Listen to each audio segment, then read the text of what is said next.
As previously seen on the show Turning of a New Leaf, Agent Thornton had arrived at the antique shop owned by Mr. Smalls, not noticing in the street a car containing gangster cohorts of an unknown perpetrator inside the building. Unsuspecting as he was, Agent Thornton entered the building without any apprehension in search of his fellow agent, Tyler Prince. Once the door was opened and horror was seen, gunfire began to erupt. Inside the building and in the shop, antiques were toppling. Unknown entities were entering our sphere from outside the beyond. And an innocent man was shot from behind.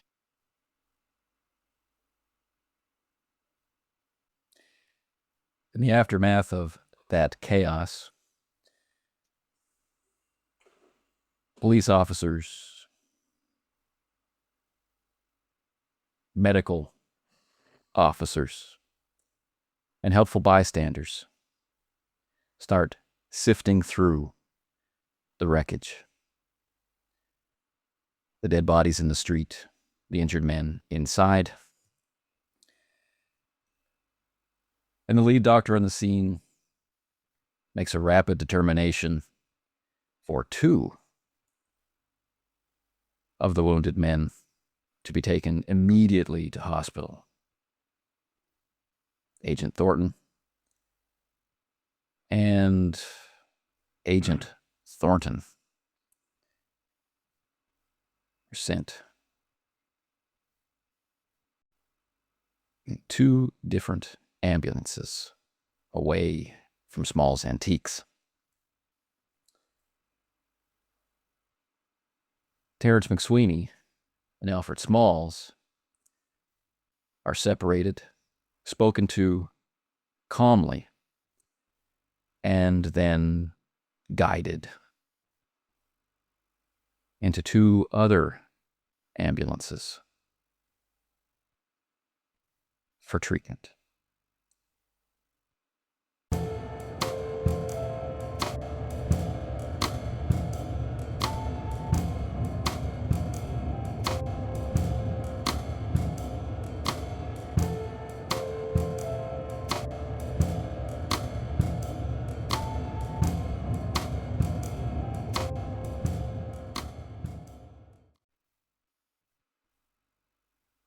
There's a low murmur.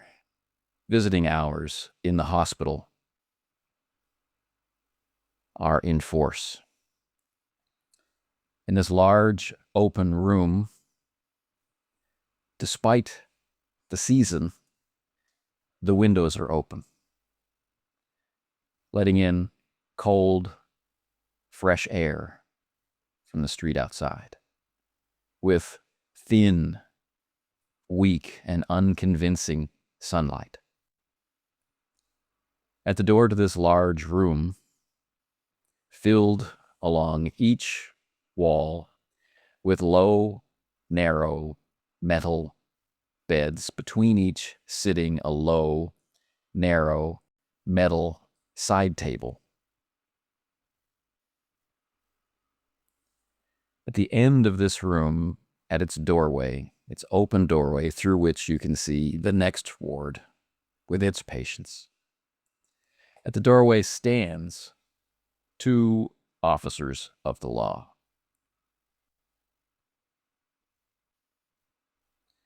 Nurses bustle about. There was a fire. Patients are being treated for burns. There was an unrelated shooting. Patients are being treated for gunshots.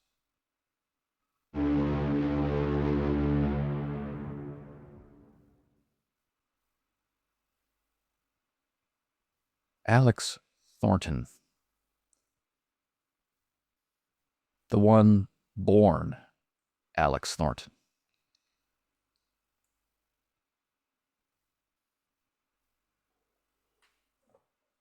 is just waking up from surgery.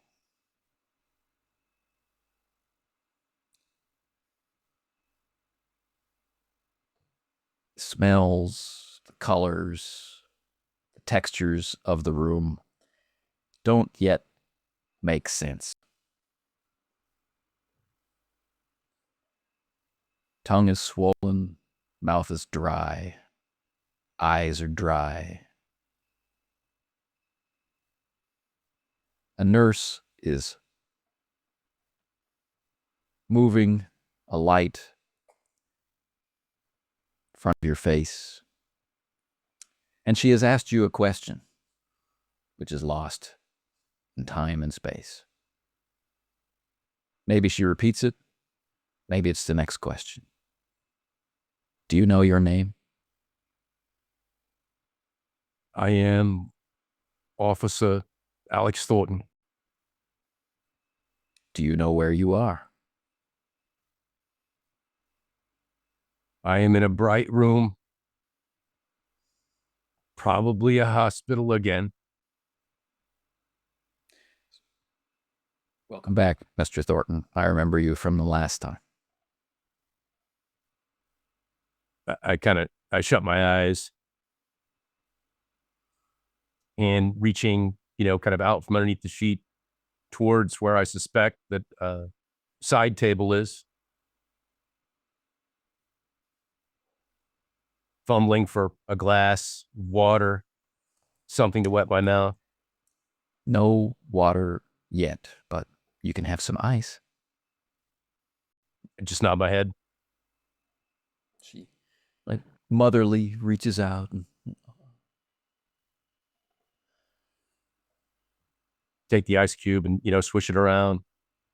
Once I can get the raw, rough texture out of my mouth, I'll mumble the words, Tyler. Is Officer Tyler here? Tyler Prince? The doctor will be around shortly. He'll answer your questions. Just relax and focus on getting better. She pats you on the shoulder. Alex Thornton, the one born Edward Driscoll.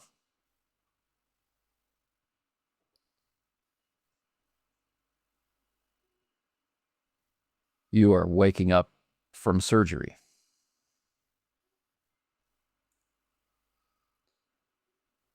Pain is distant, dull, separate from you, but it has that sense, that train yard, distant sensation of the impending arrival of thousands of pounds of misery. Your eyes are dry, your ears are ringing, woolly mouthed.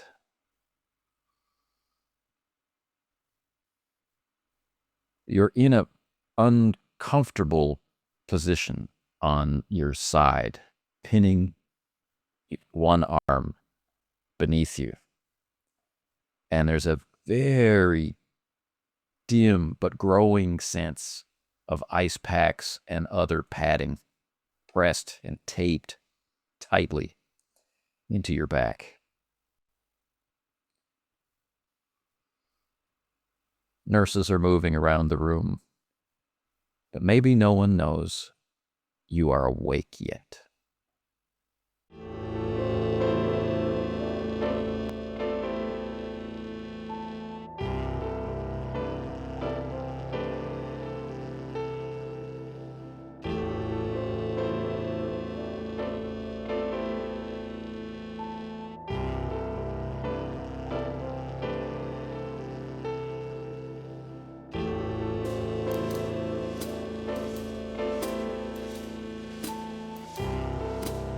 As kids, our mothers told us that if we did what we were told, stayed out of trouble, and looked to good men and women as role models to better ourselves, we could achieve the American dream. It's hard not to wonder now, as the drought eats the heart out of the country, and the dust delivers black blizzards, and poor men beg for food while rich men fall from the sky. Did they know they were lying? Every day, the news is so bad that people don't even want to line their clothes or shoes with the papers that report it. But the chill talks them into it. Maybe, if they live one more day, it might be work.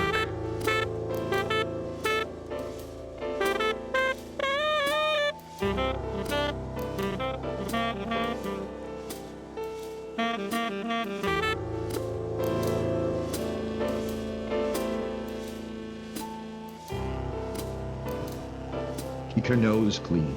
Keep it to the grindstone. Keep it out of others' business.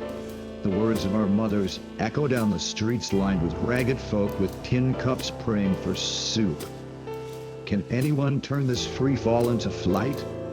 Is there an answer out there that brings sense to madness? Or do we keep swimming our way toward Asculum?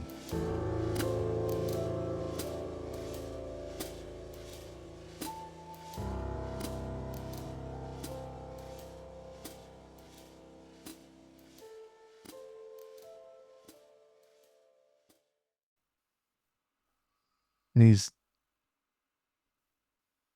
vague, fuzzy recollections. It's like stuff had come into his head and has been knocked out again.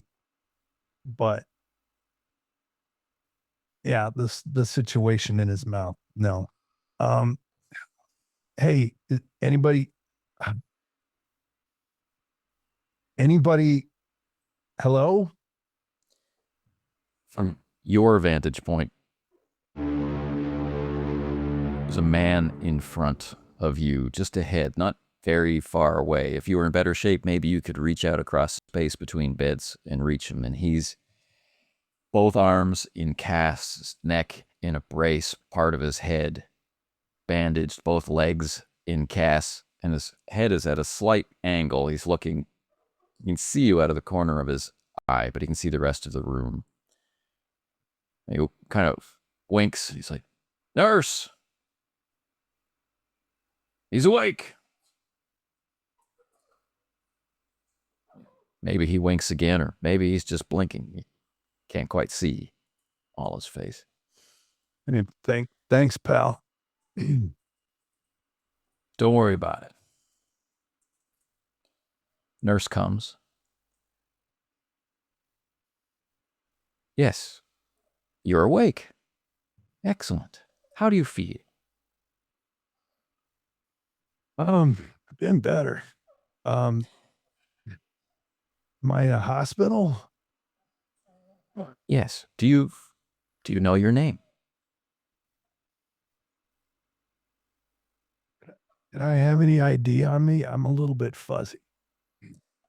Okay. Okay. Do you know who's president?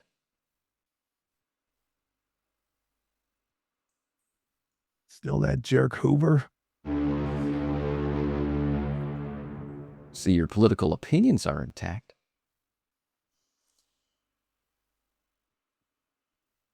Do you know the date?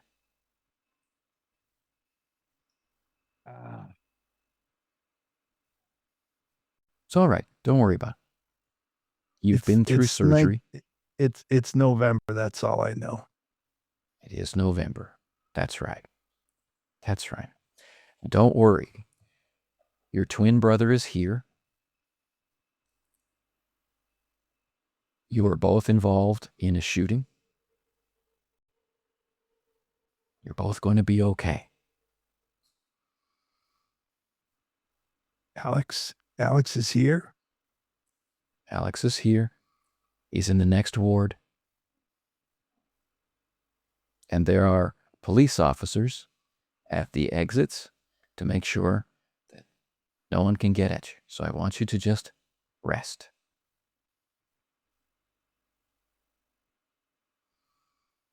Yeah, I'll try. He kind of winces, involuntarily kind of shoulder moves back a little bit, like he's trying to find a spot where that dull ache is going to somehow be alleviated, but he can't find one, and he just kind of lets his head fall back to the pillow, and he just tries to get some rest. I'm sorry we're out of ice, but we'll be able to give you some water soon. That would be good.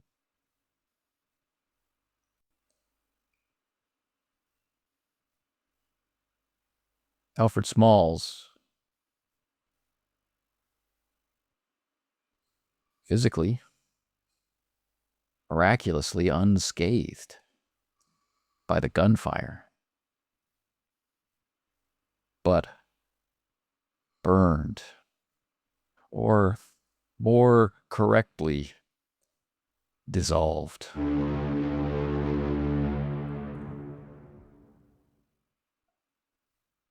The office you're in is small. Smells of disinfectant and cigarette smoke. The exam table behind you has bandages, and disinfectant, and salves, and ointments, and a pack of cannons.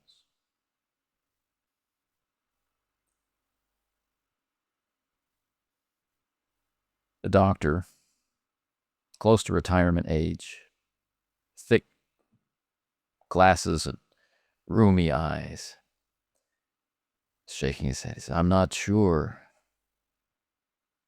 how well you'll recover, Mr. Smalls. It might require some extensive surgeries, skin grafts.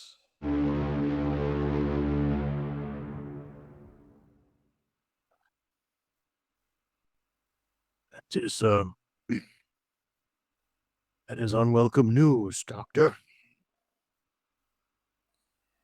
Even with skin grafts, there will be scarring. This is an experience you'll carry with you for life. What was the source of the acid? Not exactly sure. I don't know if there was gunplay in my shop on Newbury Street, and I might have passed out or something. But when I came around, I had this horrible burn on my arm. I don't know if I see. one of the people involved in the violence at my shop spilled something on me. I'm not quite sure what may have happened. Well, I'm sure the police will figure it out. I'm sure there's good investigators on that case, but from a medical standpoint, there is the damaging corrosive effect of the acid, but there's also the effects of extreme frostbite, which killed tissue and burns. And I'm at a loss to explain how all three could be present in the same injury. Unless it's not one injury. I'm not sure I follow you, Doctor. Well, if you don't mind, I would like to examine you for other injuries. Of course, I will follow your sound. If you are the medical professional here, All right. I'm happy to. What you see is what you get. And he'll start unbuttoning his shirt and taking off his sweater vest and the whole thing. Yeah. In the first place, of course, he checks are inside the wrists. Back in the ward, the original Alex Thornton. Flowers are delivered.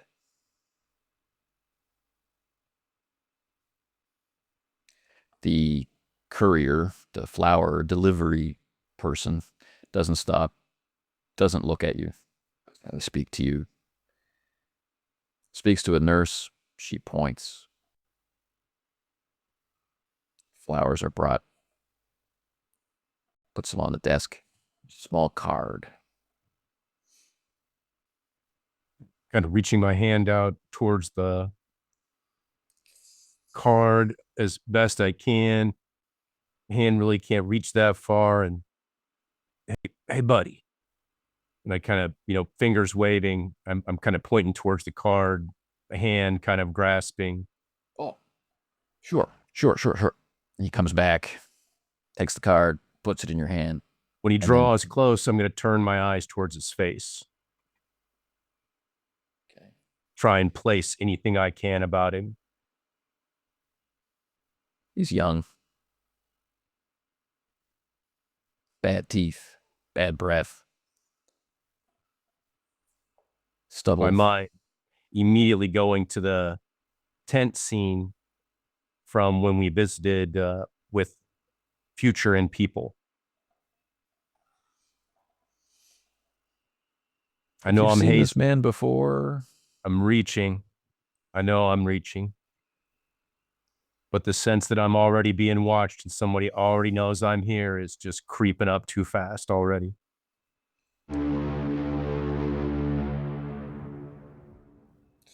I gotta go. I've got other deliveries. Just kind of Enjoy the groggily flowers. nod my head. Fumble open the card, the envelope.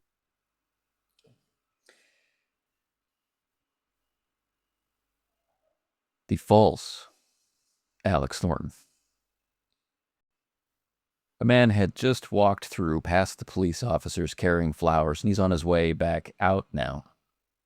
There's a double take as he sees you. It looks back over his shoulder into the other room. Shakes his head.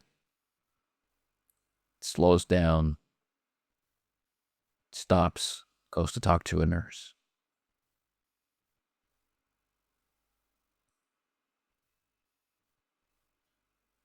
Eyes The man kinda in the closed. body cast is saying, "So, what happened to you?" Shot. You a cop? Nah, big gang thing, I guess, on Newbury Street. I was in an antique Newbury shop. Street. Yeah. Antique shop. I was in an antique shop. I got shot in the back.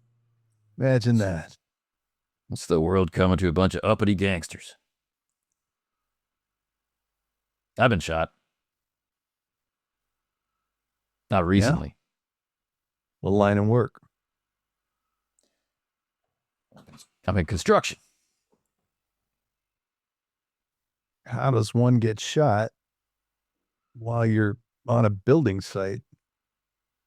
Oh, I didn't get shot doing construction. I got shot in a after hours speakeasy. Yeah, you know how it goes. Oh, yeah. Yeah. Hell of a price to pay just for a man wanting a drink. Well, it was years ago now. I hardly ever notice it. Just when it rains, you know. Yeah. You been shot before? Yeah, not quite this bad. And I think I took one down by the kidneys. Hurts like a, Whoa. well, you know. Good thing you got two, huh? Yeah. I think I just said that to a friend of mine as he was getting me into an ambulance. Yay. Buddy, you didn't see me come in with anybody, did you? And I kind of give him a rough description of MacSweeney. And a gentleman like that dragged me in here, visit me while I was out, anything like that. You've just had this fine police escort the whole time. You know, given what happened, I'm not exactly unwelcome. Normally, I'm a little bit on the outs with the with the constabulary. Small price to pay for a man wanting a drink, right? You got it. Back at the other end of the ward, through the door, by the windows, the original Alex Stone has this card. Visiting hours are coming to a close, and families are saying goodbye, and promises of bringing better food later, that kind of stuff, or filling the room. But the nurses are starting to usher people out. As I'm opening the envelope, my eyes are trying to adjust to the distances in the room and see if I can see faces across from me in the ward, see if I can see a face next to me, either side in the ward, just looking for anybody who's familiar. Kind of watching the nurses as they go about their business and people file out. Older gentleman across the room and a few beds down. He might have been here. He might still be here from the last time you were here.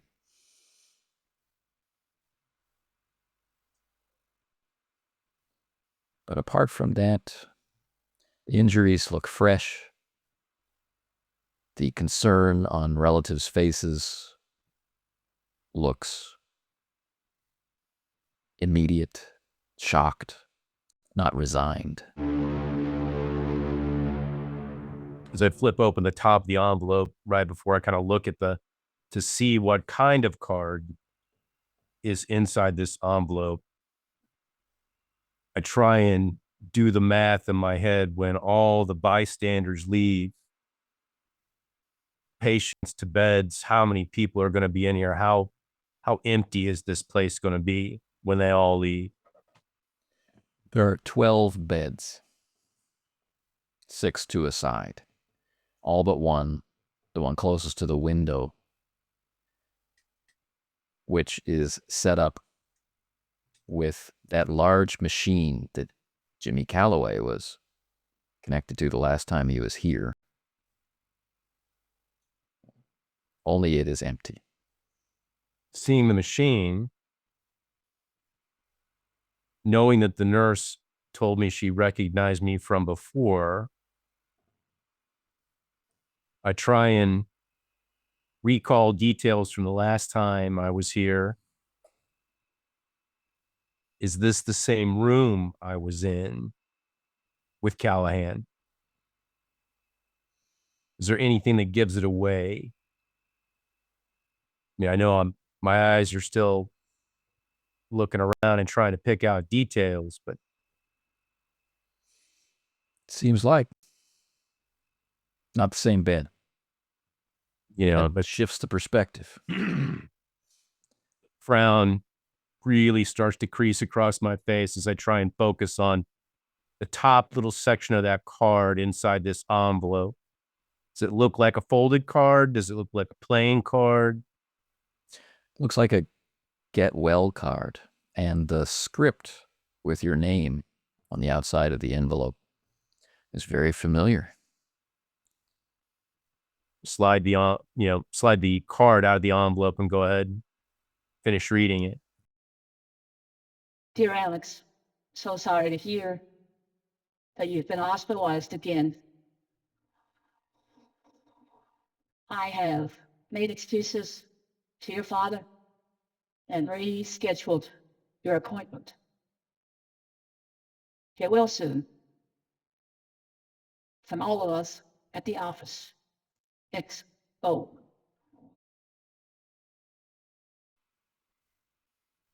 Kind of let out a sigh of relief as the frown begins to dissipate from my face.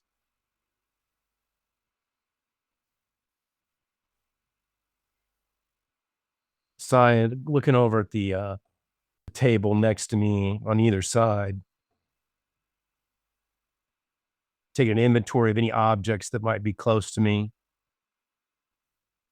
getting a good gauge for how much light is coming through the windows into the room.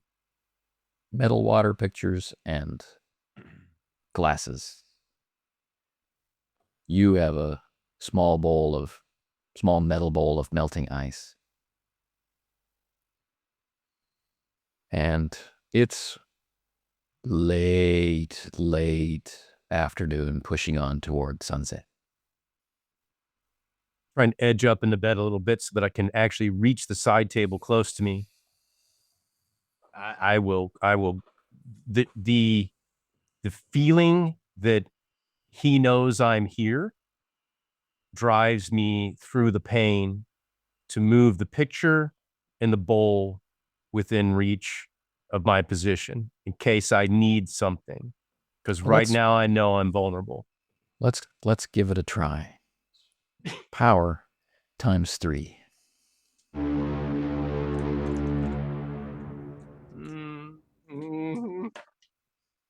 Oh, yeah, it's painful. No, can't. Fingertips nearly tipping the bowl onto the floor. And once my hand starts to shake and the pain is too much, I bring my hand away before a potential weapon I can use is toppled to the floor. But my eyes are glancing back as I settle in. I see the flat feet at the door. I try and place their faces. Do they look familiar? They're not Malone's, Okay. but it's hard to tell if you saw them at the antique shop and they're still on duty, or, I mean, there's so many opportunities to see cops. And thinking is still detached. Yeah. Now, back in the doctor's office, physical exam is coming to a halt. And then he's been talking about your skin, talking about treatment. His attention isn't focused on one topic at a time. He's had a lot of paperwork and he's filling things out. He's talking about the injury and the treatment of the injury. He's talking about the condition of your skin and the weight that you're carrying and your age, his concerns about your heart and the stresses that you've been through.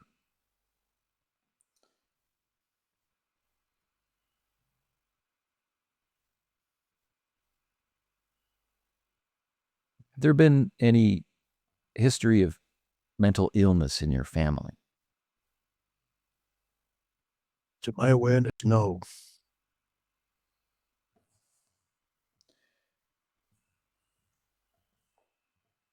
Have you experienced feelings of nervousness or agitation that have no obvious cause?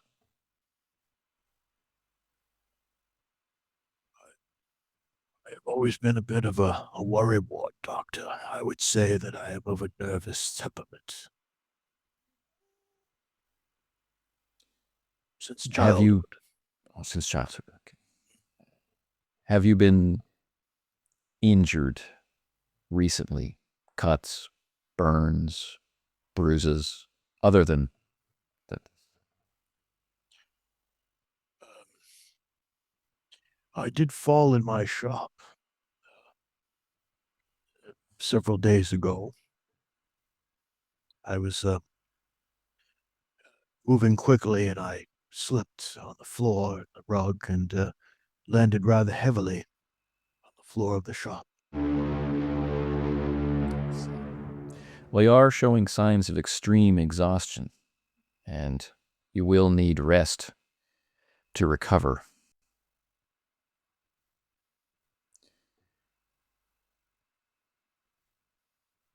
So, I guess this examination is finished. Do you have any questions for me, Mr. Smalls? Just what do you recommend? I appreciate you attending to my wounded arm. Sorry that I could not provide more information about what happened to it, but given that ambiguity, um, what, how often should I change the bandages? Things of that nature. I'd like to, even though there may be some scars, I'd like to keep it from getting infected, things like that.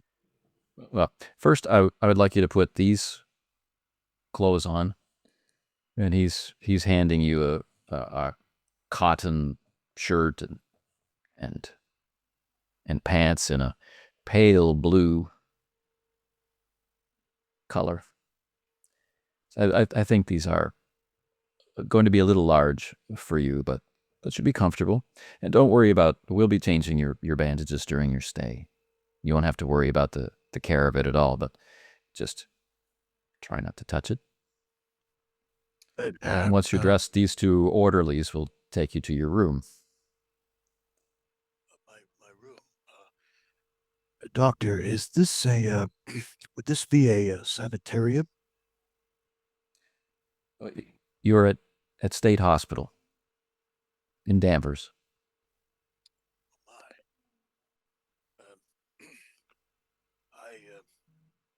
This is a bit awkward. I was under the impression that I was at a purely medical facility, not a sanitarium. Oh, don't worry. We're a fully qualified medical hospital. Your treatment with me is in good hands. Yeah, well, I do appreciate how you've attended to my wounded arm. Did something happen though? I'm a little at a loss. While I have your good self here, Doctor, could you be so kind as to enlighten me what may have occurred? I don't believe that I signed myself in here. Oh, no, of course not. I've almost forgotten your medication. So here's a little paper cup. This here and some water. This will help with the pain and Yes, nerves. Thank you. What usually when someone is committed to a hospital such as this, there's usually been some sort of an event or a decision made by someone based on the person's behavior. Did something untoward happen to direct me to this place? Well, once you're calm and are comfortable in your room, your doctor will come to talk to you all about it. I see. Is this a voluntary or involuntary assignment? Is this something where for now it's just observation? I don't mean to be combative in the least, Doctor. You're a good man. No, it's always a shock to hear that we're in a place we didn't expect. Correct. So, who directed me to your care? May I ask? Mr. Smalls, why does that detail matter so much? Well, it matters to me because I'm used to being my own motivating force. I'm used to. I'm used to getting up and deciding if I want my eggs one way or the other. I get to make that decision. I'm just curious as to the circumstances. What decision was made to? Well, I have one question for you, me. Mr. Smalls. Do you want to get better? Well, I would like to be in optimal health. Yes. All right. Could you please go with the orderlies to your room and take your medication? I see. It will Um, help. All right, I'll take the pills. I'll take them, put them in my mouth. I'm going to do for what good it may or may not do. Put it under the tongue, and then let the water kind of go over the tongue, and at a full well knowing that these doctors and orderlies are probably adept at detecting this sort of behavior or subterfuge. So he's going to be as cautious, and full well knowing they might be dissolving underneath his tongue. He may not be able Yeah. to effect a discreet removal of the Well, medication. let's let the agility of your nimble food-bearing fingers and your agile food-loving tongue dictate the outcome of this endeavor. So dexterity times 5. Dex times 5. Okay, so that's got to be a 60 or less. Okay, let's see if he does it. Oh no. He's rolling it around awkwardly, trying to. It's very obvious that he's trying to, he's not swallowing the pills. He's kind of got them in his mouth and his cheek, and he's just sort of. Mr. Smalls, it will help with the pain and will ease your agitation. I appreciate that, doctor, but I'm not terribly agitated. I don't feel agitated. That's good. That's good. All right. At this point, full well knowing he's under observation and that they're going to make him. He's no dummy. He knows they can make him take these pills if he doesn't play along. And his little ruse was pitiful. So he will he'll take the pills. At this point he's not going to fly into a scene. He will take the pills, full well knowing he may have just sealed his fate, but he will take the pills and pray that his bulk perhaps will help diffuse the overall effects that may come along with it. The 2 orderlies are large framed men, heavily muscled, kind, but experienced face, sad eyes.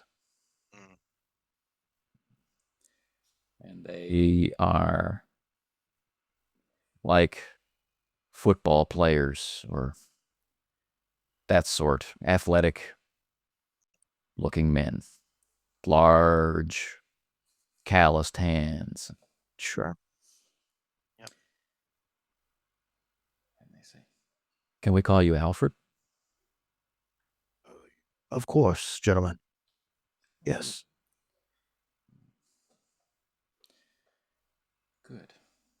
Good. We're going to go this way, and they're pointing down a light green colored hallway with tiled floors, and part of the wall is tiled.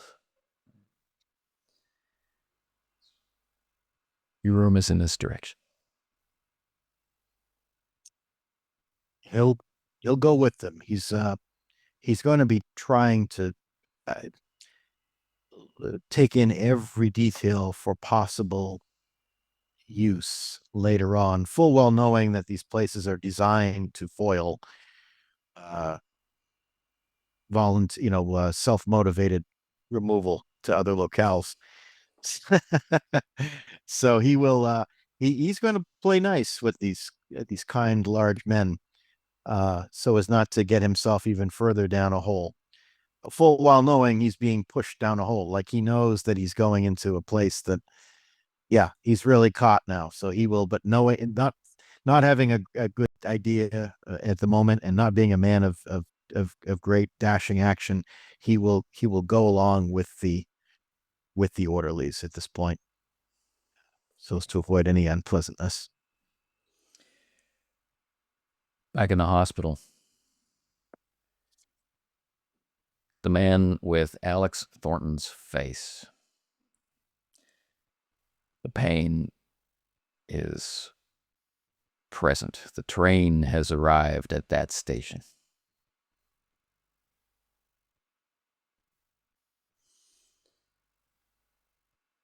And what has roused you from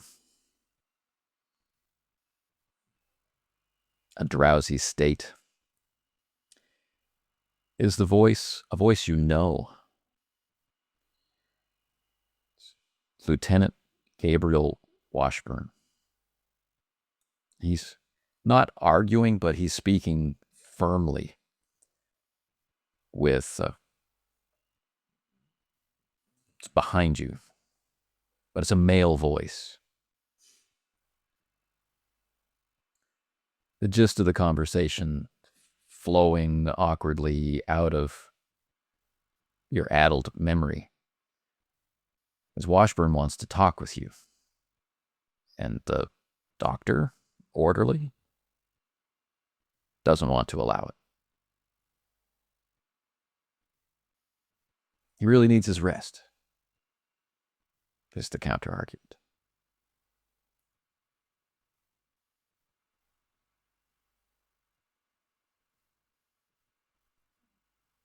And Eddie looks over at his compatriot, the only other person in the world for him right now, due to his positioning and the other person's positioning, they're sort of like forced to be, companionly, as it were. And he's going to see if he's awake. He is. Look for that eye. He's just going to give him a real serious look and just kind of ever so slightly nod his head. And then he's going to pretend to be asleep.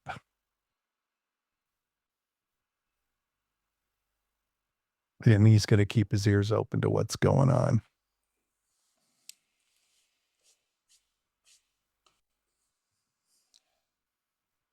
Fine. Says Washburn's voice. I'll talk to the other one then. And you hear man's footsteps going past the end of your bed, murmuring briefly to the police officer, and crossing through into the other ward. And Eddie kind of lets out a sigh because he knows this is a temporary reprieve at best. The man in the body casting. You on the lam? It's a long, long story. I got nothing but time.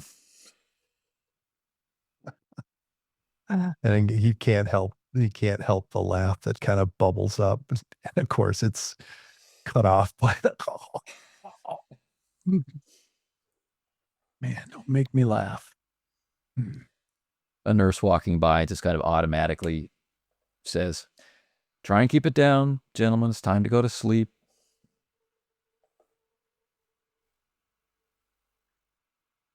Well, boss's orders, huh? In that other ward, Lieutenant Gabriel Washburn is walking toward Alex Thorne with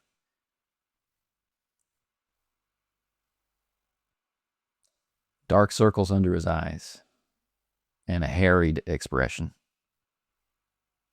But he's trying to smile, but almost like he forgot how.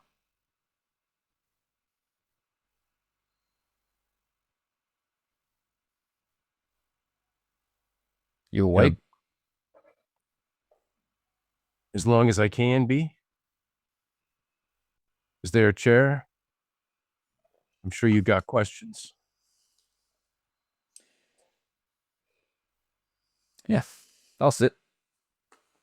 He moves over to a couple of beds down, grabs a metal chair, lifts it so as not to drag it noisily down the floor. And there's that automatic kind of flicking of his eyes toward the nurse, many of whom are nuns. Puts the chair down, quietly sits on it, and obviously relaxes a little bit, like he's been on his feet for a while. The hand, my hand that is on the same side of the bed that he is sitting down on, he kind of settles into his chair and relaxes. I can see he's trying to ease into it. As soon as I see him take a breath, to maybe open his mouth to say something, the fingers on my hand kind of go up, finger waving, just kind of giving him the motion to wait a second. You remember when we had the conversation about the foot in the shoe in the wall? Do you remember that? You mean at Steve Allwell's place? Yeah, at Allwell's place.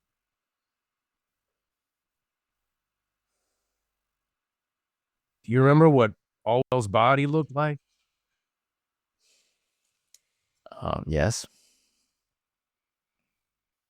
Can you tell me how he died? I'm trying to piece together a few things in my head before we start.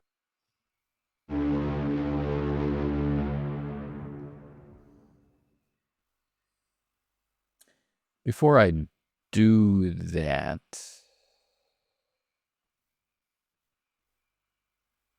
could you tell me who was in your car when we met at Allwell's? In my car? Yeah, in your car.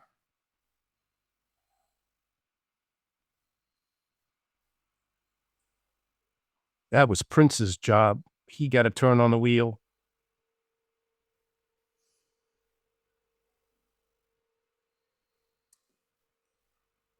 Okay.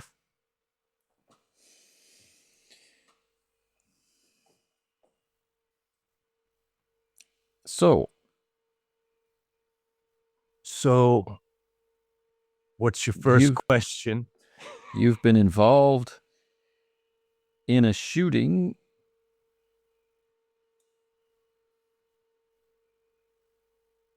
with My head's nodding. the few surviving members of the O'Shaughnessy gang. More specifically, I was involved in a shooting with Jimmy. My eye kind of watching and looking at the dialysis machine out of the corner of my eye. Jimmy Calloway? My head nodding. You were shot by Jimmy Calloway? Oh, at very close range. I'm surprised the bullet. Congratulations on not being dead. Yeah, he was in a rush. He was trying to escape, and it looks like he made it. I'm here, Well, and he's not. That's news I didn't know.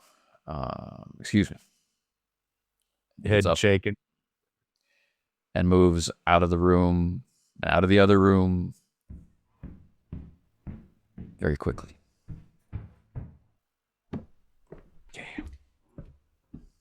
My head, chin to my chest. Yep. There's no phone. I'm kind of muttering. There's no phone. There's no way to get a hold of anybody.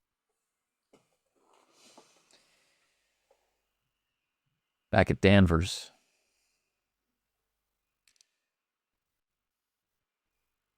several twists of corridor,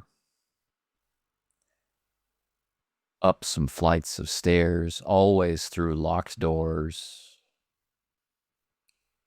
Open one locked door, step through, lock the door again, open the next locked door, step through, always 2 doors for every section. You get a brief tour. Right? This is where you'll eat. This is the relaxation area. And this is your room.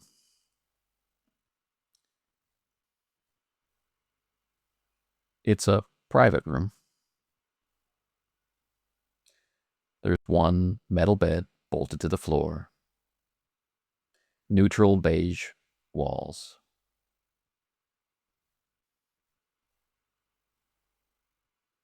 Blankets piled on the end of the bed and nothing else.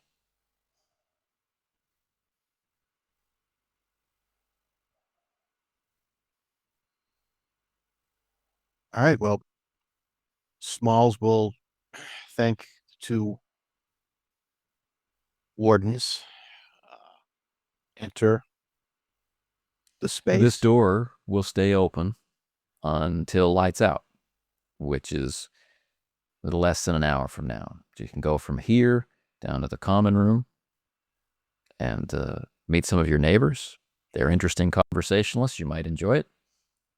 But just try to relax. Those pills are pretty strong. Thank you. All right. Smalls will. So there's a bed. There's no chair or anything like that, right? It's just a bed. Okay. He'll make the bed with the linen that is there. Fastidiously make the bed. Right And then- at the edge of the mattress along the wall, in the linen, is scratches in the paint, like someone did it with their nails. And it's just the word over and over again, Eddie. Eddie. Eddie. Eddie.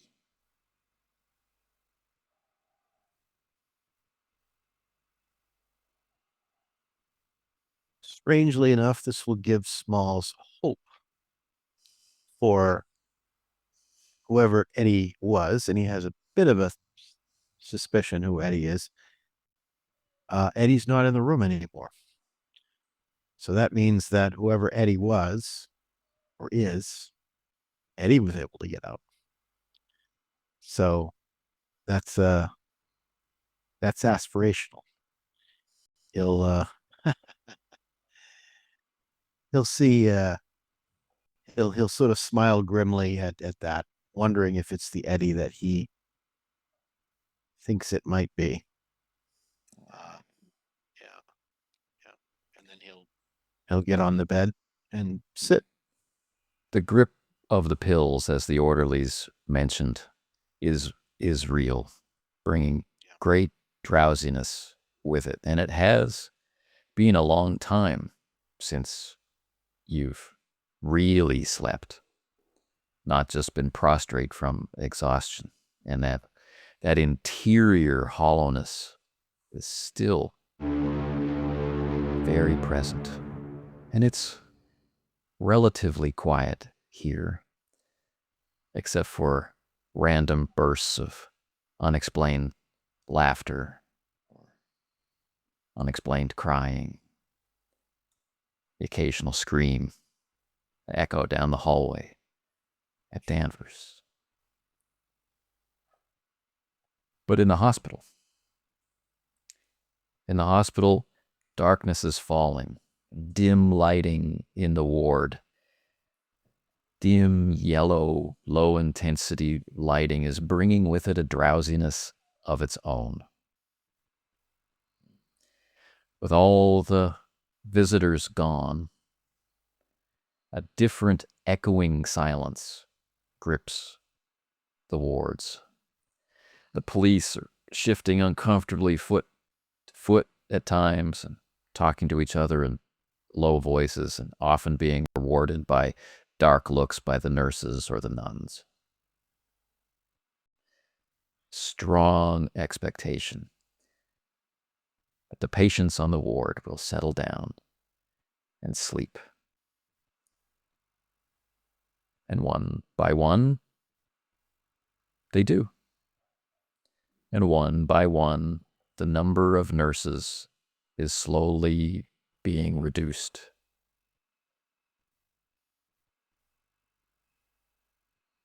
Until there's just one. And then none.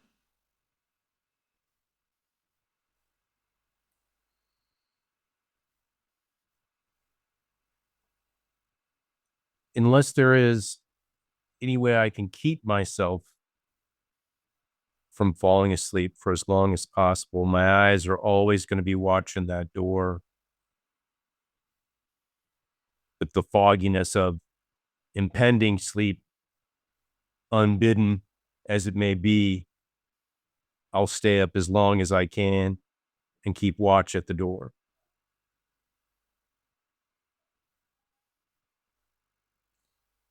A haggard-looking doctor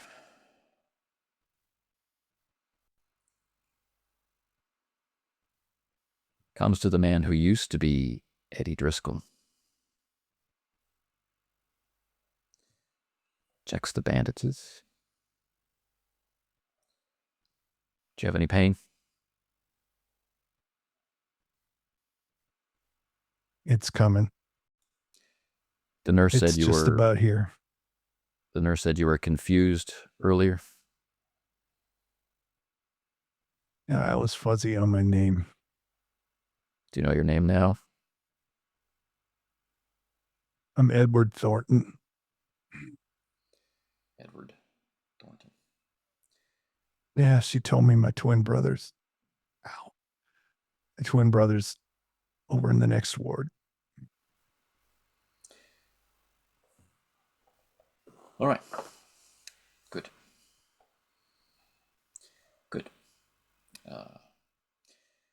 There's no food. That's why you missed dinner. You'll be able to have breakfast. Not going to lie, your injury is severe. But the surgery was a success. We were able to find the fragments. And I think we got them all. I thank you for that.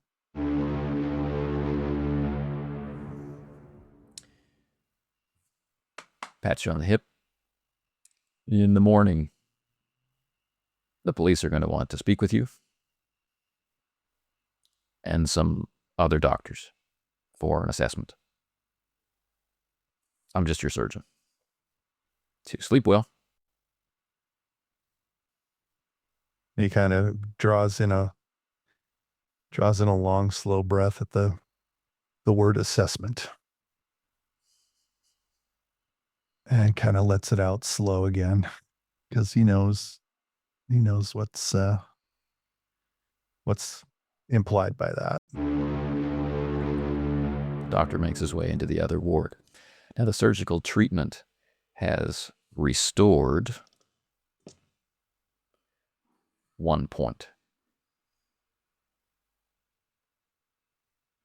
A long road of recovery is ahead. You significantly improved if you can stay in hospital, but there is that nagging question of how such treatment would be paid for.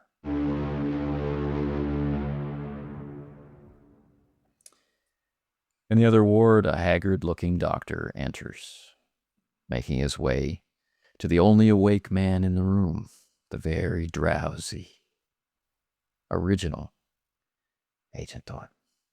I'm the original.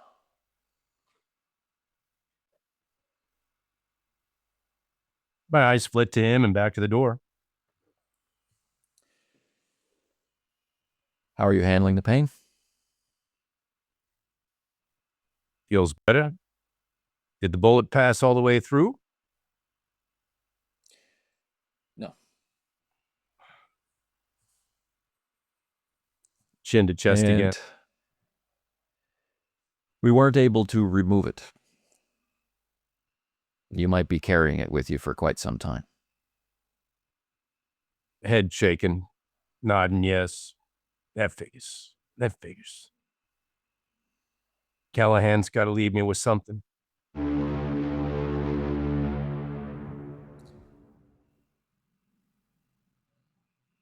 You were shot by a notorious gangster, I hear. You're supposed to be retiring. Well, he often occupies that bed right over there. I won't ask you to betray your doctor's confidence. That's all for a court of law to decide. All right. You know your name. Oh, I yeah. want you to tell me about your brother.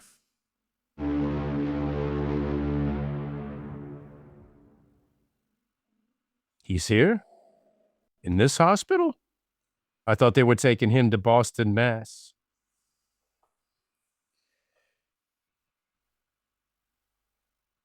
Your brother is here. Is he confused? Does he know where he's at? Well, I'd like to hear about your brother. Can you do that? Well, he got shot in the back. He went down first. Standing in front of the safe. I was at the doorway. Jimmy was coming at me. He had something in his hand. I have to confess to you, Doctor, it was an accident. I wasn't trying to hit him. I was trying to hit Jimmy. And Jimmy just got too close. Wasn't able to get by. He bumped my hand. Aim went off, and he takes it in the back. And thinking of my actual brother who is deceased, I let the emotion of that swell up and let the tears come on. Let's see if you can make the doctor buy it. Fast stop. Oh, really? Yes, sir.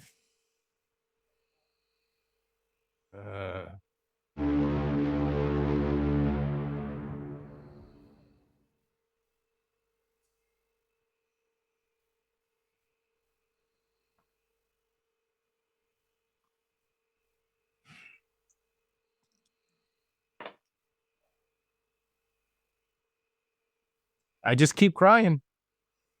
I can see you're upset. You've been through a lot. But my eyes are looking at the floor and not looking at him.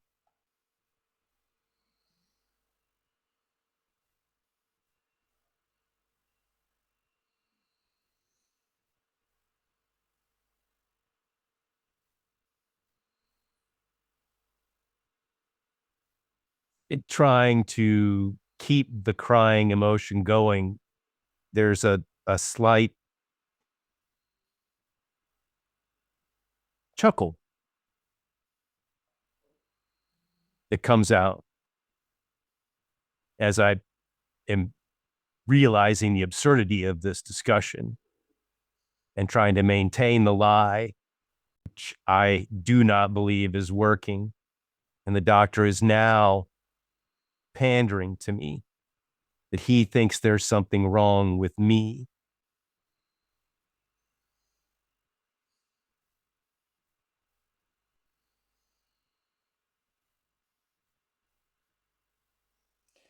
I'll send the nurse in with some medication. It'll help you sleep. Be able to eat in the morning. You're going to have a lot more discomfort tomorrow, but we'll try to manage the pain.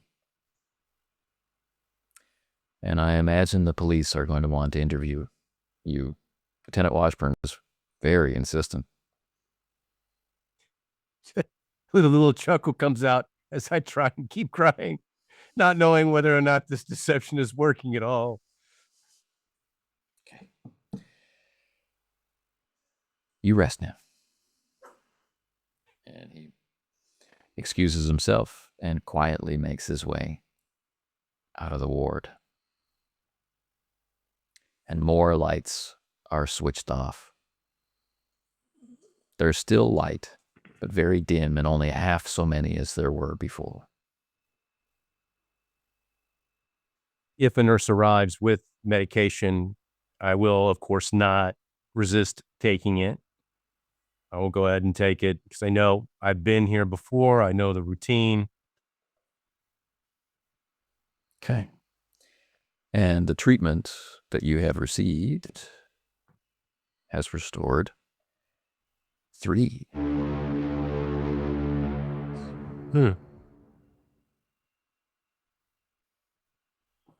Good.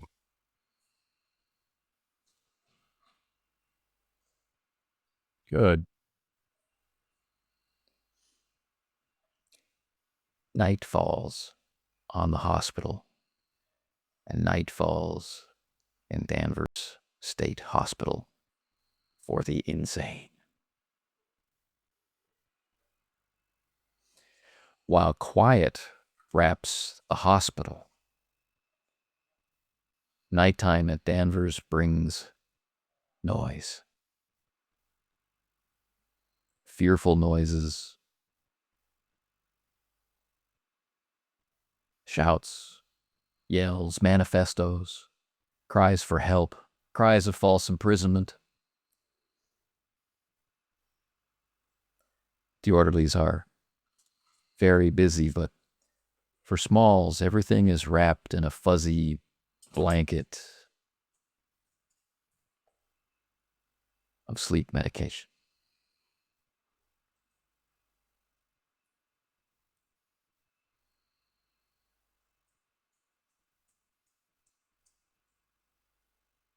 Smalls has a plan. Of course, he knows everybody in this place has a plan. That's what keeps the that's what keeps the orderlies so busy. His plan is to get some sleep, let the drugs. There's no way to fight. He's not going to fight the drug. He's not going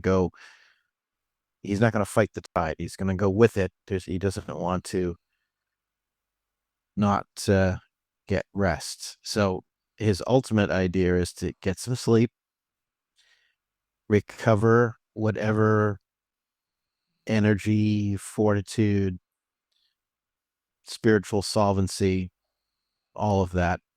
Try to let the drugs help him get there, full while knowing that on some level they may impede him ultimately, or influence him in other ways. But he is going to try to let them enhance his recovery, his rest and recovery.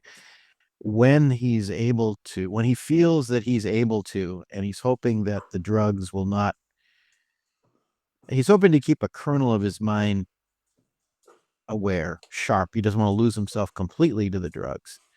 But his ultimate goal is to use, if he can, remember, well, he'll give it a few days. He's gonna play the long game, see if anybody comes for him, see if there's any sort of revelation. Use those 3 or 4, however many days to recover himself, if he can.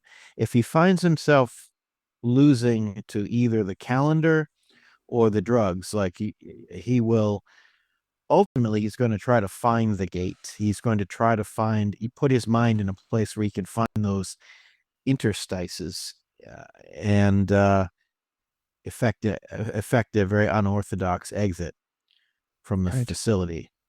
However, he's going to play it out. He's going to see if he can play it out, knowing though that there are drugs in the mix, and the clock's ticking. So there's sort of a game there. So it's difficult to tell as Danvers finally settles down how long it's been coming to this resolution of activity. Right. What is your game plan in this situation? It's probably still the same night. As to say, the air has the same quality. It might be the next. Well, it's hard to say. But anyway, there's a gentle tap at the closed door. No memory of the door being closed. Gentle rap with the closed door, and it opens on its own without waiting for you to give your leave. There's one of these large orderlies outside, but entering the room is a man who's obviously a doctor. His name stitched on his white coat and his small round glasses glinting in the dim light.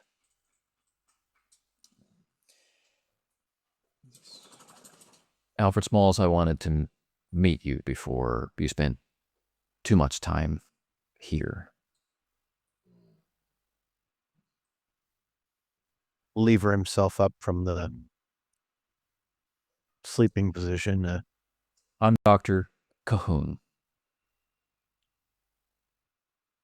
I've actually been to your antique shop once, a number of years ago. Bought a beautiful armoire. I thought you kept it in wonderful condition, and how you explained its history really added to the piece. So I guess I'm happy to reacquaint myself with you, but it is good that we can maybe talk together and find a way back to Newbury Street. Indeed. I'm sorry that we're meeting under these somewhat awkward circumstances. Yes. Now, I don't want to put too fine a point on things, but we believe you've been under a lot of stress recently, and maybe have suffered a great loss.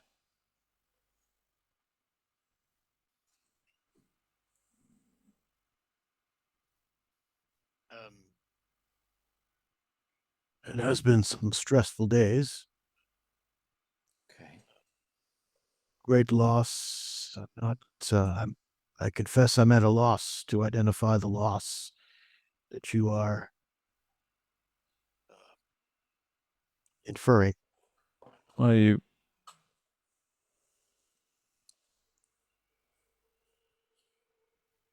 the doctor at the unfortunate incident at your shop. Don't think about that. He mentioned that you were fixated on an old friend, perhaps one who's passed away recently, a Mr. or perhaps Mrs. Book. Yes, Book and I go back a little ways. Sometimes it seems like forever. Sometimes it seems he's always surprising me. And what is the precise nature of your relationship to Mr. Book? He's a tutor. Yes. He's been helping me learn about both philosophy and Latin. I see. It is this tutelage which has caused your fascination or fixation with these new studies, this new quantum theory? Well, I've always been interested in the work of physicists. I think they're opening up new vistas all the time. So yes, Mr. Book and I have we've considered the implications of what the scientists are working on. It's an amazing field of study. You seem quite insistent about preventing a tragedy, preventing his loss in the past. Agitated, in fact.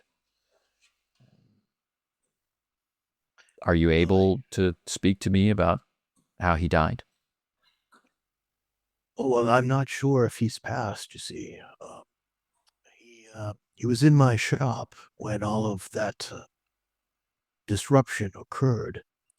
And to my awareness, although my awareness may be faulty, he left with some of the hooligans that disrupted my Newbury Street shop.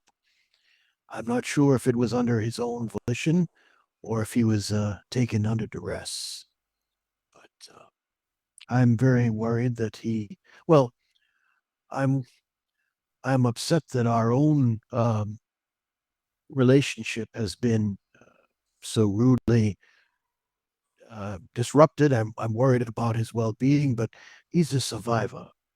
I have a feeling that ultimately Mr. Book will be all right.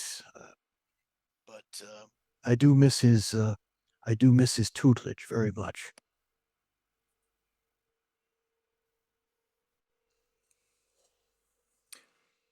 It may seem like a strange and irrelevant question, but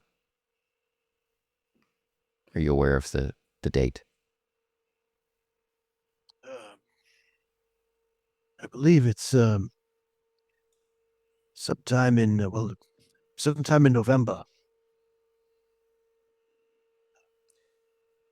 Yes, sometime in November. It's winter time. Getting on to late autumn, early winter. Yes. Your records are unclear, or our records about you at the moment are unclear. A point of contact, next of kin. You are receiving very extensive medical treatment for your injury, and should complications arise, we should know who to notify. Who would you like us to notify? Well,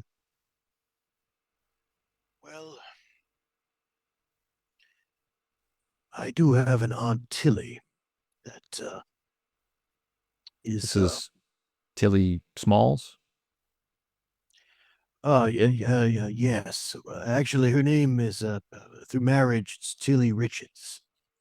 She was originally Smalls, but then she married, and I believe, but I know she's a widow now. Tilly Richards. Yes. Tilly Richards. Yes. And, but I'd rather not. So you would not want us to call? Well, from a Mrs. legal, Richards. Correct. From a legal standpoint, she is my aunt, and but I'd hate to. She's an older woman. I'd rather not, disrupt her own well-being. If word of her nephew being taking a bad turn, I wouldn't want to unduly upset her. So if for legal matters, if there's no other recourse, it would have to be Mrs. Tilly Richards. But all right, all right, but, Alfred. All right, I can see the medicine is starting to make you drowsy again. We'll talk again in the morning. Very, very nice to see you again, Mr. Dr. Calhoun. Yes. Good night. He raps his knuckle on the door, and he's let out, and you are kept in. Okay. Do they keep medicating me? Do they keep handing me little paper cups and little pills? Okay. Not yet. All right. Back in the hospital, the man born Eddie Driscoll, but now wrapped inside another man's flesh. Sleep is eluding you, not for lack of desire or lack of chemical effect, because of that hammer blow of deep pain.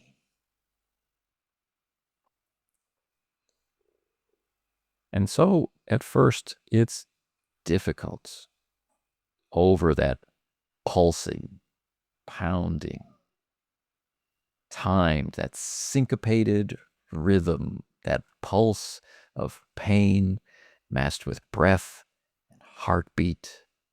It's difficult at first to recognize the dripping, dragging sound from behind you down the ward. The police officers have stolen chairs from different bedsides and are sitting asleep at their posts. Soft breathing is all around, but there is this sodden, like sock foot in rain puddle sound. This splashing step dragging its way closer, and a heavy, pain-filled breathing that is not your own, on a different beat. And Eddie has been Eddie has been in a locked room in his mind for about the last, say, 45 minutes. It's when the pain got too much, and he's kind of remembering his last professional bout. Is at the New Boston Garden. So full of hope, finally made it there. This was gonna be his chance to get up to the big time, but his opponent had his dreams too, and he had a little bit more skill than Eddie, and he kept coming at him, and Eddie kept covering up, and he kept thinking that at some point guy's gonna punch himself out, but he never did. And so he's just back in that place where he's covering up, and he probably has one arm that's not, restrained, kind of up by his chin, and just like tucking in there and trying to take those blows. But there's still the awareness of what's going on outside. And so he starts to hear this and just involuntarily starts to kind of come out of that. And he's looking as much as he can. He's looking around. He's looking at the guy in the body cast across the way. Asleep. Yeah. And he's looking around. He's looking around for anything that he might be able to use to hit something with.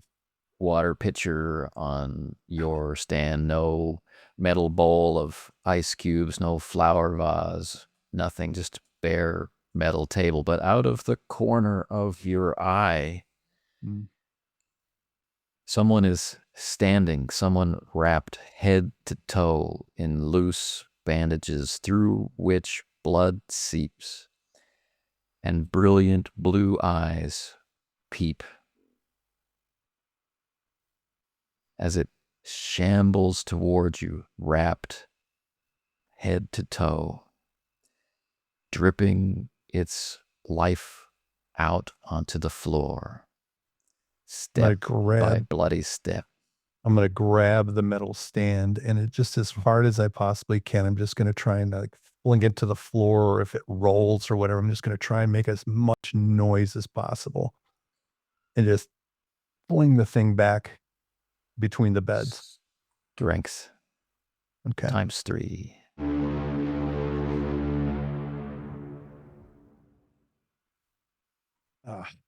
Missed it.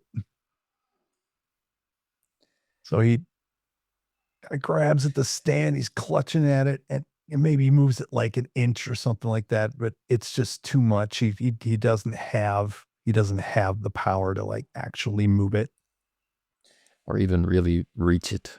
Yeah.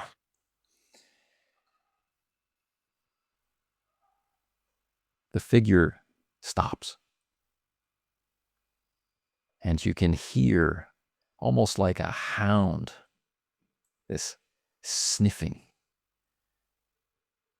the air. The head tilts back, sniffing. And he's thinking of that thing in the shop. And he's looking back. It's getting closer. And the scent seems to be bringing it toward you. And that is a pressure after everything else that is too much to bear.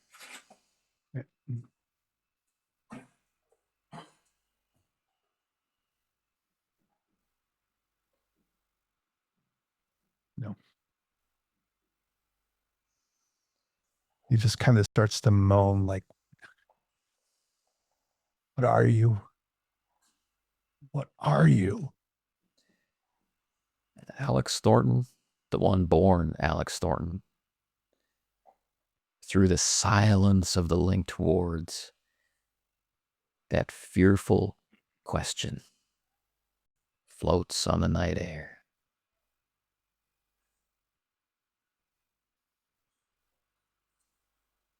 Trying to place the voice. thinking if I recognize it, if it's someone I knew. I know it's far away. It's very hard to recognize. Looking for the True. officers. The officers are asleep. And through the haze of nighttime slumber and painkillers, maybe it's familiar idea.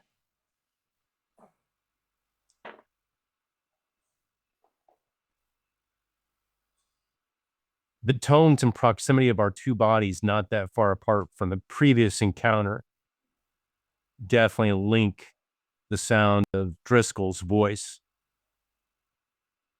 to what I'm hearing.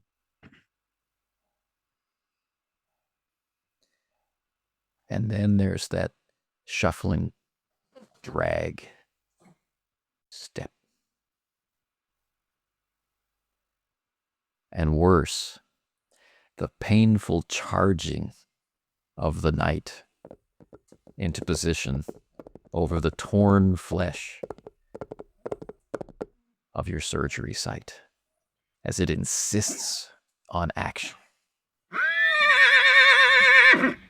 Head rolls to the side table where the bowl and the pitcher and the flowers were before. And Still I there. will thrust out my hand to reach and grab at whatever I can, pushing through whatever pain that may come my way. The bowl is closest. Fingers sliding underneath, the slickness of the steel and the moisture under it, thumb in the top. I just fling the bowl towards the wall where the police officers are kind of sitting in their chair. You know, in one inside, maybe one outside. Not trying to hit them, just flinging it towards Make the noise. wall. Yeah. Wake them up. Let's see if you're strong enough to overcome the deadening weight of the drugs. Oh. How? Or Strength. Strength. Unmodified. It's times 3. Times 3. Dead on at 39. Okay. It's the weakest lob I've ever thrown. This is the reason why I was never on the football team. But it's a metal bowl on a tile floor. And the clang is almost deafening. Cops leap to their feet. But this hasn't passed in no time. For while the real Alex Thornton was rousing himself, the bandage-wrapped man has found the scent.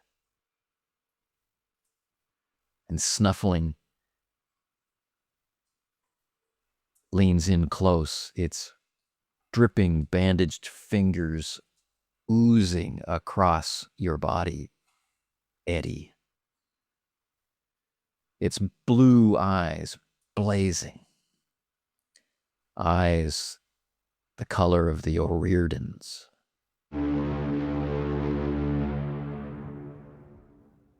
Voice. I smell Morgan on you.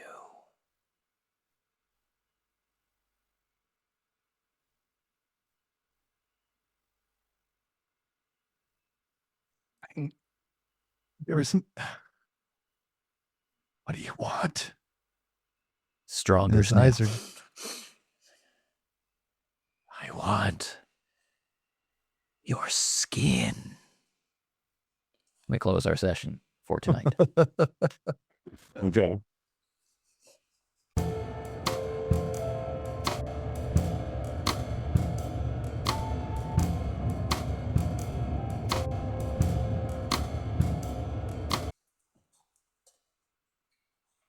Medical care in Boston is not what it should be.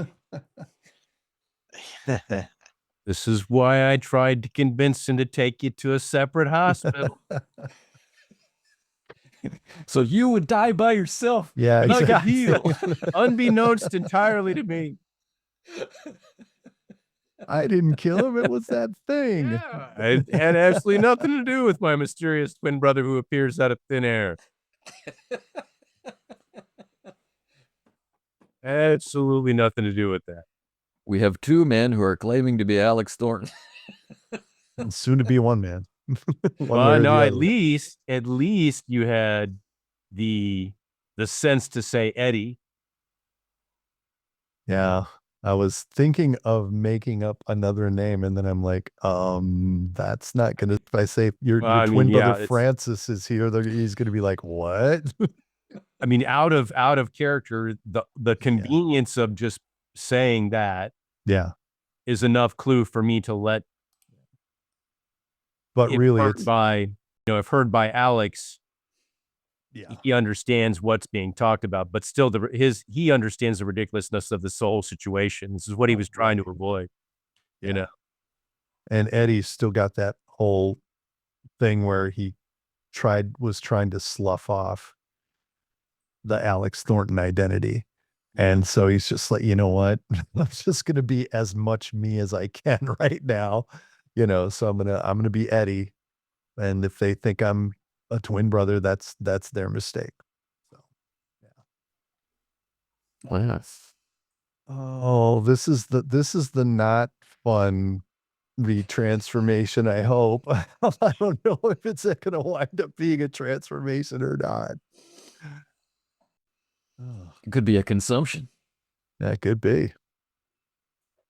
I love how it's the mobsters who have all these mythos connections. Like they're foot soldiers. That is kind of Their cool. foot soldiers are like Yeah. mythos creatures. This is great. Every time there's a new mobster name introduced, it's like, who are you connected with? Yeah.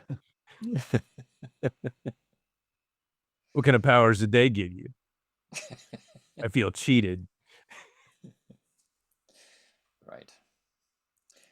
And then there's Danvers, or there's the state hospital for mental health at Danvers. Indeed. Yeah, it was quite an orderly evening. It's yeah, definitely Smalls is he's definitely on his back foot at the moment. So his inclination is to follow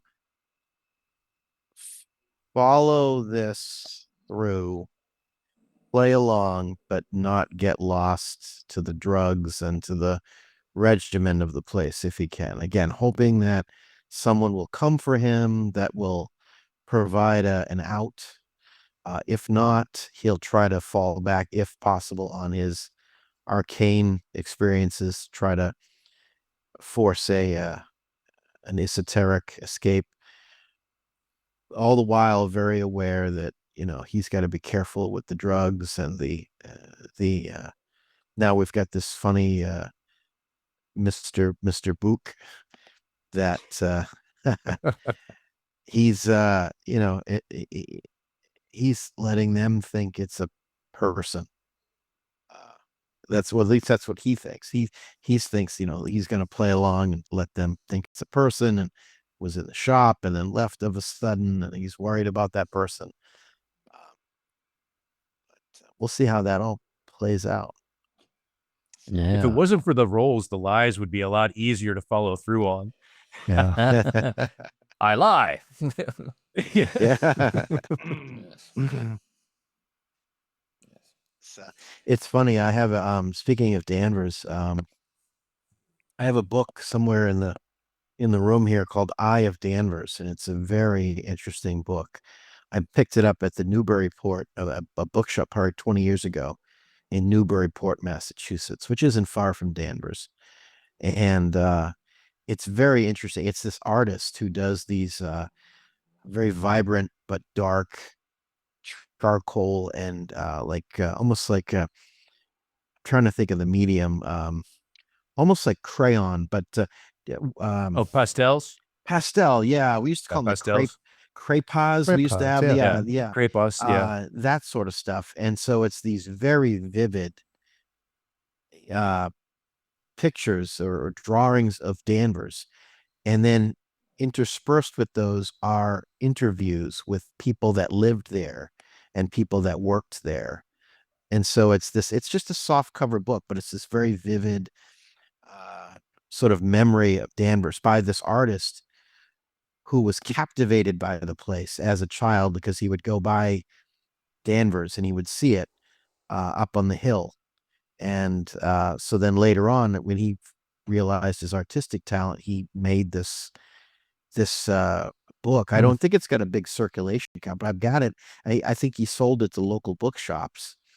And so there might be a few floating around on the internet, but I've got one here because I was into Lovecraft. I picked it up probably in my early 20s, and I was into Lovecraft, so I was aware of Danvers and everything. So Right. I snapped it right up, and I've gone up there. I've gone up the hill. It's now like a condo place. They redid the whole place, and yeah, Right. it's. I'm sure as the years go on, there's probably people that don't even realize what it was. Like they just think it's a big, beautiful. History's forgotten pretty fast. Yeah. There is if you go up there, you'll still see the grand Gothic facade of the central building, but all of the wings that were built off of it, those grand Gothic wings, have all been demolished, and they've put in modern housing, modern dwellings, but they kept the sort of main entrance building, and of course they're private residences, so I can't. That's as far as I get. I go up the circular drive, and I kind of gawk. If you don't want to get sent off to the whatever has replaced Danvers. Right. Yeah. Right. So it's still pretty magnificent, but I'm sure people don't. There's probably a number of people that don't realize what that was. And before it was Danvers, it was actually the homestead of Judge Hathorne, who was one of the judges in the Salem witchcraft trials. Oh wow. Nice. Yeah. So it's and I think this. Don't quote me on this, but I believe I'd have to. This maybe I might need to fact check myself. Hathorne was one of the few judges. He never recanted. He never later on in later years. He never like said, "Oh, that was a big error." He was like one of those guys that just. I believe he was one of the ones that never, felt any remorse for his role in the trials. So it's kind of like in my romantic mind, I think of this cursed land. It's like Hathorne's land, then it becomes this asylum. It's sort of this. It's always had this kind of haunted, for hundreds of years. It's had this sort of haunted history. That's why they left the facade there, so the unquiet spirits would have something to cling to and know where they were. Right. Yeah. It's really something. Like even the old design, like those other buildings and wings have been demolished. But when they were there, if you looked at it from an aerial view, it looked for all the world like a bat with its wings, because of the way they would connect the wings. They would go out. They had the central building, and then one side was the men's wards and the other side was the women's wards. And they had these outbuildings, these long buildings, and they were connected by corridors. So when you looked up, if you had a drone or helicopter, you look down in this aerial photos, it looks like the bat symbol. Like it really does, it's like, wow, it's uncanny. Nice. But the idea of it was the Kirkbride plan, and he was an architect, this Kirkbride fella, and it was meant to capture good air and sunlight. So they had the wings, kind of the wings of the hospital. Yeah. Mm-hmm. Right. And they have it be healthful, and yeah, so they had them sort of spread out. And I guess originally, like, it wasn't a snake pit.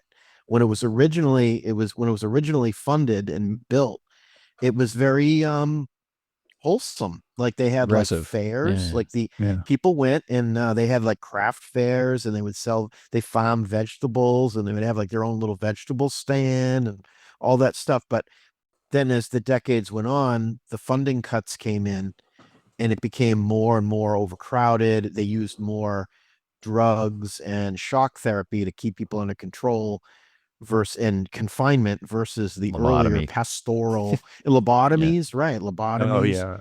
But Yeah. it used to be in its earliest decades, it was a very pastoral, Yeah. healing, healthy place. And a lot of the locals complained at the time that like why the government was spending so much money on this facility. They were kind of resentful, like, geez, all this money is being spent for they called it the castle on the hill. It's being spent on the castle on the hill for these people when we're out here, like, making a living, working hard. So there was it's quite the I've done a little bit of just being kind of nearby. I've kind of it's always kind of been there. And then being a Lovecraft fan, of course, it's sort of So imagine what that place would be like in our Boston, in our cool 1931. Yeah, it would probably be like Arkham Asylum, And you were there. And I'm there. I'm inside the walls. That's one more thing, and then I'll get off my pedantic soapbox or whatever. But there's some folks have said that there's a connection between Batman's Arkham Asylum and Danvers, because Danvers was referenced by Lovecraft, and then Lovecraft invented Arkham. Then the guy that wrote Batman, Bill Kane, knew of Lovecraft, so he has Arkham Asylum. So it's kind of a blending of Arkham, the town, and Danvers Asylum. It's like, I wouldn't be surprised, especially when you look at, like, what was the new one that just came out not too long ago, Arkham Rising, or the animated show that just came out, where it's very heavily Cthulhu influenced, Yeah. About the closest we came to something like that in St. Louis was, it was destroyed a long time ago, but a couple of years after I moved to St. Louis, I got to go by the location where the Brothers Alexi's Hospital used to stand, which is where the Jesuit brothers from St. Francis's Cathedral on St. Louis University's campus. That's the event that was supposed to inspire The Exorcist. And there's a lot on the new campus that's there. There's a space on that land that they will not build on. And supposedly that resides in the wing area of where the boy was supposed to be possessed, which is where the whole the tour of that kid ended up, was at the Brothers Alexius Hospital in St. Louis. Oh, wow. So you've got this really nice hospital campus, and then there is this very well manicured plot where they will not build anything. There's no park benches, no nothing, no sidewalk, no nothing will go over. They don't put anything over that part of the property. Huh. But the St. Francis Church, where the Jesuit brothers came from, was right around campus for me when I worked at St. Louis University in their nutrition and dietetics department. And so I could look out the window and see the church where the Jesuits who were supposed to have gone over there and performed the exorcism came from. Oh, wow. That's about the most occultic thing we would really get out of St. Louis. Yeah. That's cool, though. Or so they say. So they say, yeah. It's you scratch history and it bleeds weird. Oh yeah. Thomas Allen was the author of a book called Possessed, the True Story of an Exorcism, where he goes in and talks about the diary that the Jesuit brothers had written in about their experience with this boy. And it's a really interesting read.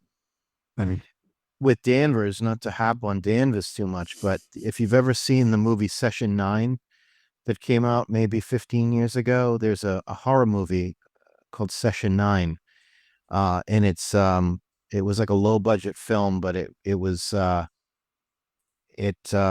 takes place. They filmed it at Danvers between the period when it was partially demolished for the before the condos were built, but they got the rights their permission to film up there while it was still a shell of its old self.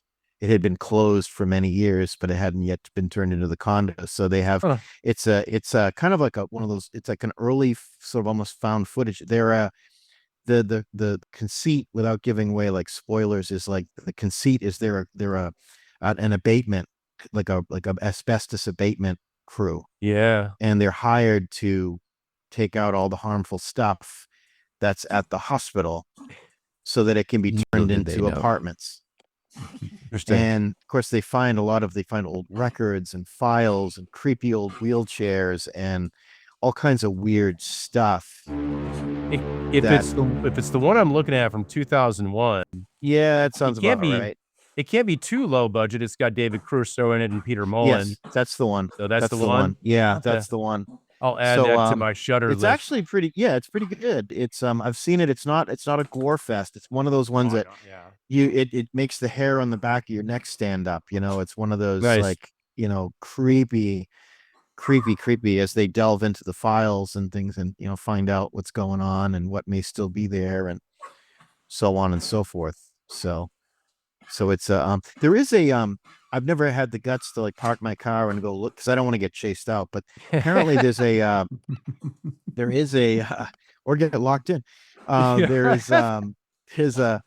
is a pauper's graveyard back there that supposedly there's like a little pathway that they can't, when you mentioned, Brian, that area they can't build on, there is a supposedly, or I'm sure it's there, it's just I haven't seen it with my own eyes. There's a pauper's graveyard where a lot of the people that had died at Danvers that didn't have next of kin were buried there, and they just have numbers. I guess there's like these little round, they almost look like coffee coasters, like a drink coaster with like a little brass coaster with like a number on it corresponding to their file or their record number. And I don't know if those records are still there. They might just be numbers now, and they don't know who that pertains to, because who knows where those records because in the actual, like, they left a lot of when they did tear down Danvers, they did find like rusty file cabinets full of like old moldering treatment files, like total violation of medical HIPAA stuff. But it's they just did that. They just up in, you know, budget cuts, and people left and storerooms were left just as they were. Wow. So creepy. So yeah, It's going to be that time of year too. It is. You can go by there for a visit. Yeah. I'm actually bringing, there's a couple of guys with Necronomicon, even though I'm only going down for one day, and it kind of hurts my soul to only be able to go down for the one day for Necronomicon. I've got a couple of guys from Chaosium that are coming to my house next week. Mike Mason and Paul Fricker are coming to hang. Just they're doing sort of you want me to hang someone, you say? Well, they may hang me because I mean, I don't know, they know I've got like dogs, they know I've got like, I mean, who knows, we have a small house. They're going to be on air mattresses down here in the dungeon, so they may, hopefully I hope they don't mind their stay. I told them it's going to be like air mattresses and dogs and crazy town, but that's the best. But anyway, that's the best. Yeah. The designer life. Yeah. I pay double. Yeah. So but I'm kind of, I told them if they want to just relax on the back porch and sip lemonade or beer or whatever, we can do that. But if they want to, I know they've seen Providence because they've gone down for Necronomicon or gone over to Necronomicon many times, but I don't know how much they know of like the area. So I was going to take them to like the asylum, show them that. I was going to show them Salem, parts of Salem that might interest them, parts of Marblehead, which was Lovecraft's Kingsport, and just kind of do like a little North Shore Odyssey. If they're up for it. I don't know if they're maybe Newburyport, which was Innsmouth. It's all gentrified now. You can't buy like a house there now for, you know, under, you know, probably 600,000. But it's back in Lovecraft's day, it was, you know, a ramshackle, you know, Joppa Flats. There was a lot of like fishermen's shanties, and so it's the last 100 years, like the realtors have discovered it. So anyway, they're going to be here for a couple of days.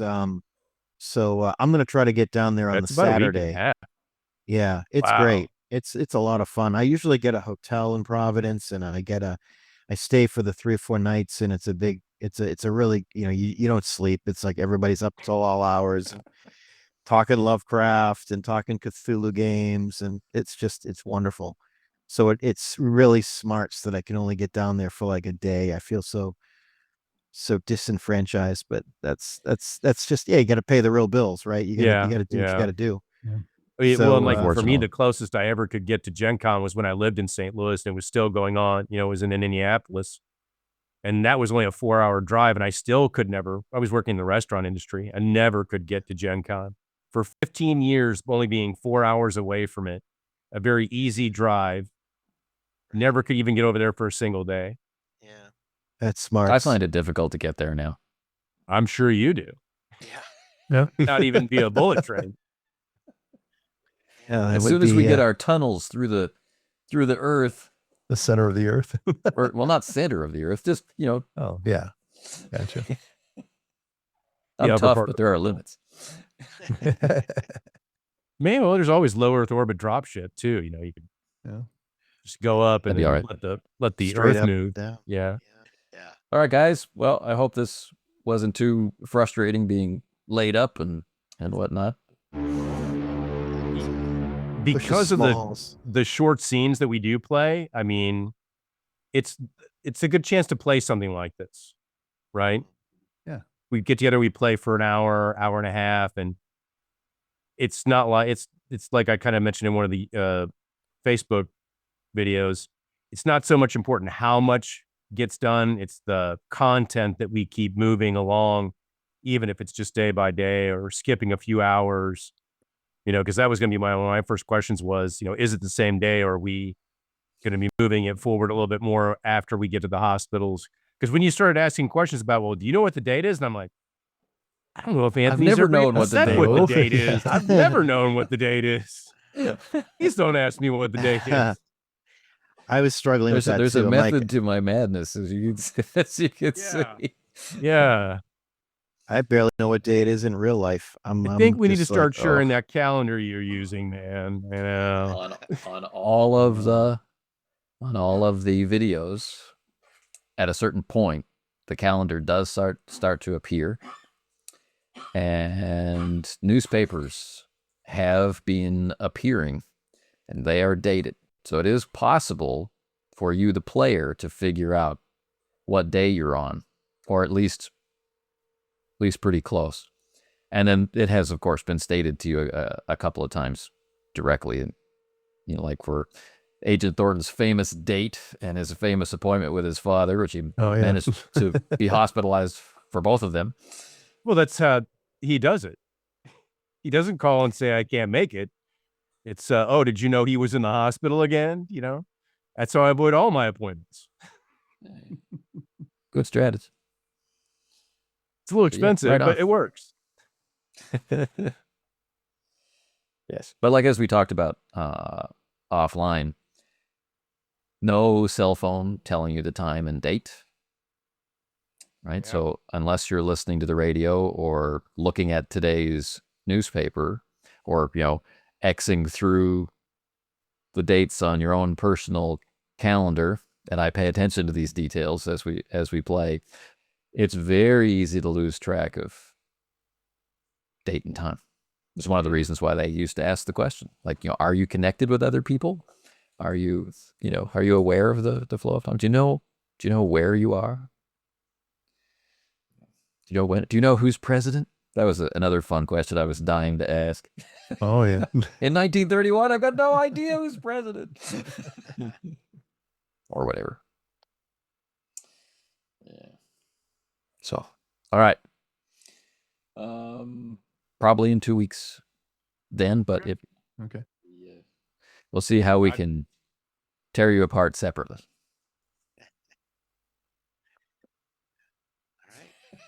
Until the next time. Yeah. All right. Take care. Yeah. Right. Good night, Here, all. gentlemen. Good night, Enjoy your guys. conventions. Thank Yeah, you. have fun, Brian. Thank you. And, oh yes, RPG A Day on day of recording starts today, but this, of course, won't be available until long after it's over. Yeah. Yeah, but we'll get to come up at least twice.